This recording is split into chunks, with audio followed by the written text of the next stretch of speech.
Hello, my name is J.R. Espero and my topic is about phenols. So this is an example how phenols looks like represented by this structure.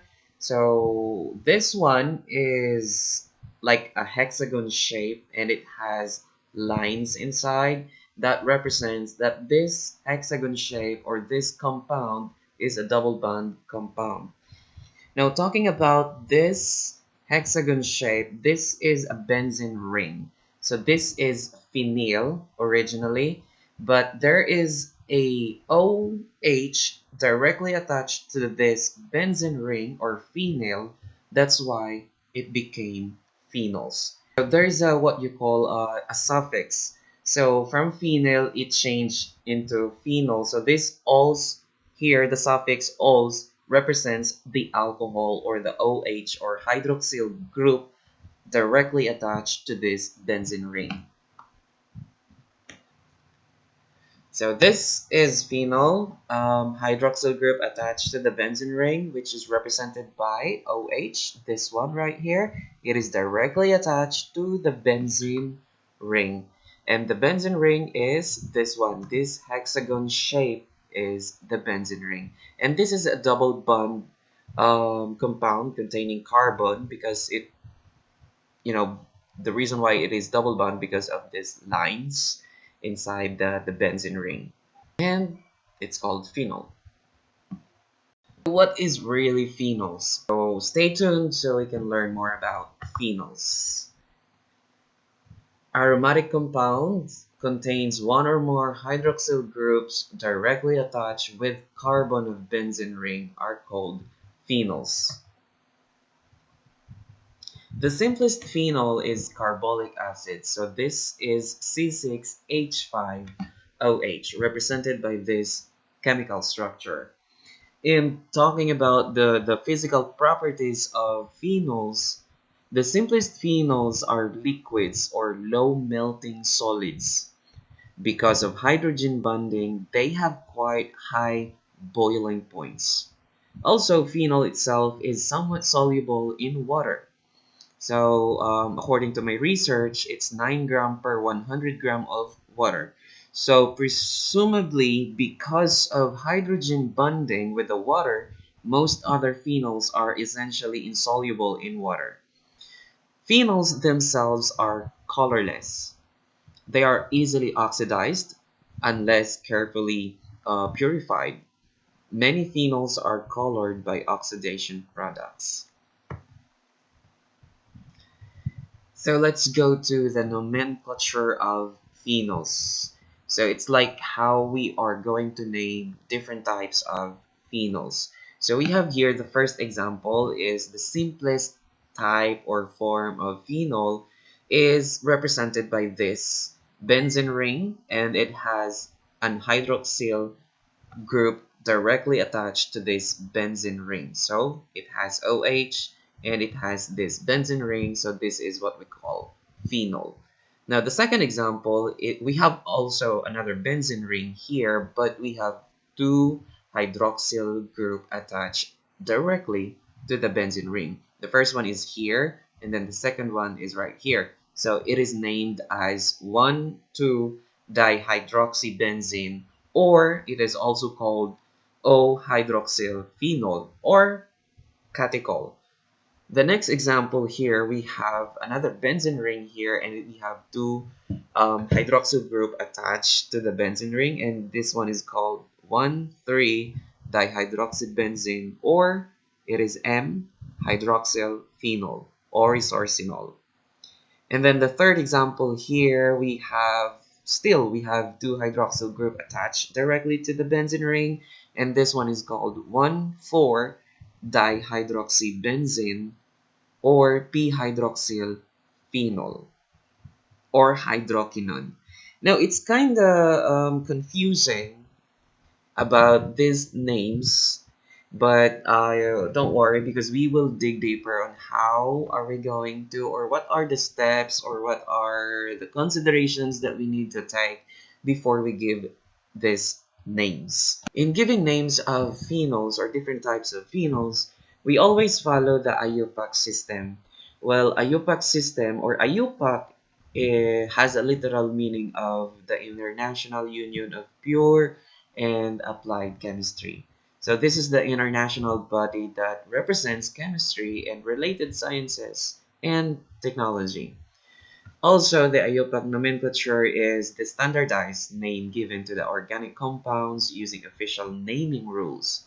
Opposed to that, common names are older names given to the organic compounds, which are not official, but sometimes they are used. Just like this one. This 1,2-dihydroxybenzene is a name that follows the IUPAC system. And then this one, the O-hydroxyl phenol, is just the older system or the older names given to this type of compound. So just like I said, they are not official, but sometimes they are still being used. Let's go to our next topic in which I'm going to discuss to you the step-by-step or the considerations that we need to take in naming phenols. So looking at some of the key roles here, this alcohol is automatically on carbon number 1 on a benzene ring, very similar to that of a cyclic alcohols. And so for anything that's cyclic, whether or not it's a benzene ring or just a regular cyclic alkene or alkyne, this hydroxyl group is always going to be on carbon number 1. So whatever that hydroxyl group is, whatever carbon it's bonded to, that carbon is super lucky because it gets the carbon number 1. And so all we have to do is just figure out a numbering system such that the substituents is going to have the lowest carbon number possible. And so whenever you guys see this alcohol um, with this benzene ring, this whole entire entity that I'm circling in blue is called a phenol. And so that's going to be the parent's name of this benzene with an alcohol. So I'm just gonna go ahead and highlight it in pink. So all of this with all of this, that's going to be our phenol. And so please be very careful. I've seen it happen in the past. Students name this as cyclohexane or cyclohexene or a cyclotriene or something like that. Just keep in mind that when you have this repeated conjugation, this double single band, and if there's 6 carbons and it forms a ring, then that's going to be your benzene ring. Alright, if it's outside of those conditions that I've mentioned, then it is probably going to be named in a different way and you guys can use phenol. So part of this is just out of like pattern recognition. And for this very simple example, I'm just gonna erase this for clarity. So since the hydroxyl group is attached to this carbon gets carbon number 1. And so the carbon right next to it has another substituent, and so that's going to be carbon number 2. And now if you guys go counterclockwise, you'll get carbon 6 for methyl, which is very high number 4 for a substituent, when there is another path that can produce uh, a lower value for the methyl group that's covalently bonded to the carbon. And so here in this case, we're just gonna go ahead and describe this as 2-methyl. So here we have 2-methyl methylphenol.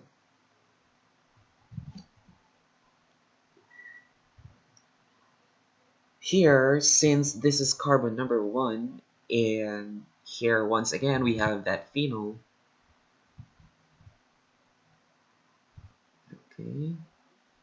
The only thing that we need to do is just describe the carbon number on this methyl group. And so if you guys go clockwise, versus counterclockwise, you will find that you'll get a lower number if you number it clockwise in this example. And so here in this case, it's going to be carbon 2, carbon number 3, and so just demonstrate it for you if you, I mean, if I do a counterclockwise, this is carbon 1, 2, 3, 4, 5, right. So notice that there is a lower number than 5, so therefore the the numbering system going counterclockwise is incorrect. And so overall we're gonna get 3-methyl or I mean 3-methyl phenyl. And so the answer to the last one is gonna be 4-methyl phenyl. I mean phenol. And we're done. Next. Alright. Let's go ahead and look at both of these two structures. So once again, we have this hydroxyl that's covalently bonded to this benzene ring. And so I know that wherever this is, or wherever this hydroxyl group is covalent bonded to the carbon, that's going to be carbon number 1. And since there's only one substituent, you want a number. So since this is a 2-carbon substituent, this is going to be an ethyl dash. So putting these pieces together, I'm going to write 2-ethyl and then phenol.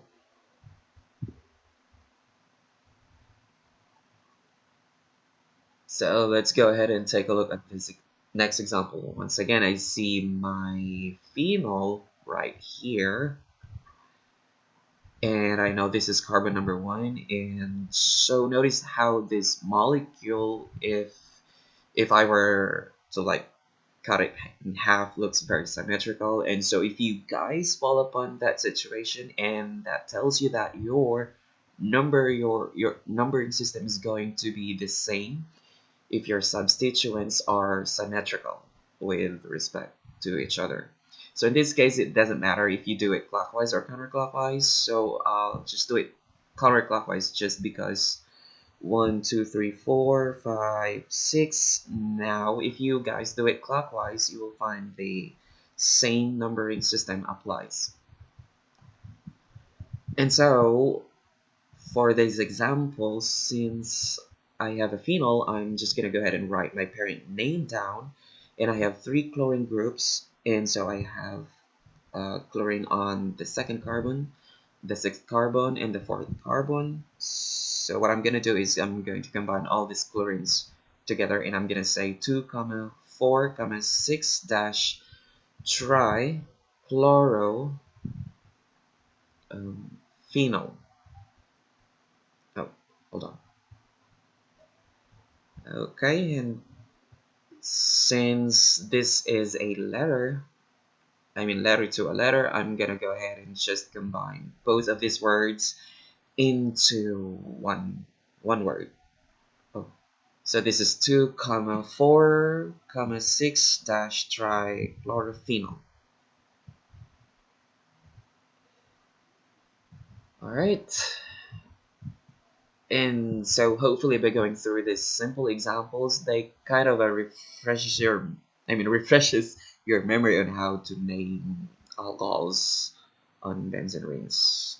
I mean phenols also. Just keep in mind that the root name that you're going to be using is a phenol.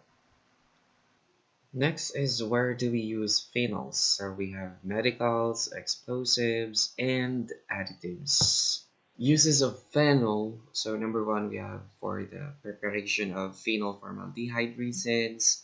Then we have starting material in preparation of drugs like aspirin.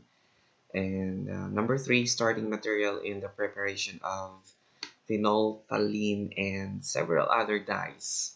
Then we have in preparation of explosives and in preparation of wood preservatives and herbicides, nylon, antiseptics, and gasoline additives. Cresol, so it give Creosote, its antibacterial and insecticidal properties, as well as its toxicity and its ability to irritate bare skin.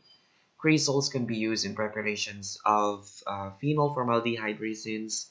Then we have the M-cresol is also used in making photographic developer and explosives. Next is the resorcinol, and this one is used as an antiseptic and disinfectant in topical pharmaceutical products in the treatment of skin disorders and infections such as acne, seborrheic dermatitis, eczema, psoriasis, corns, calluses, and warts.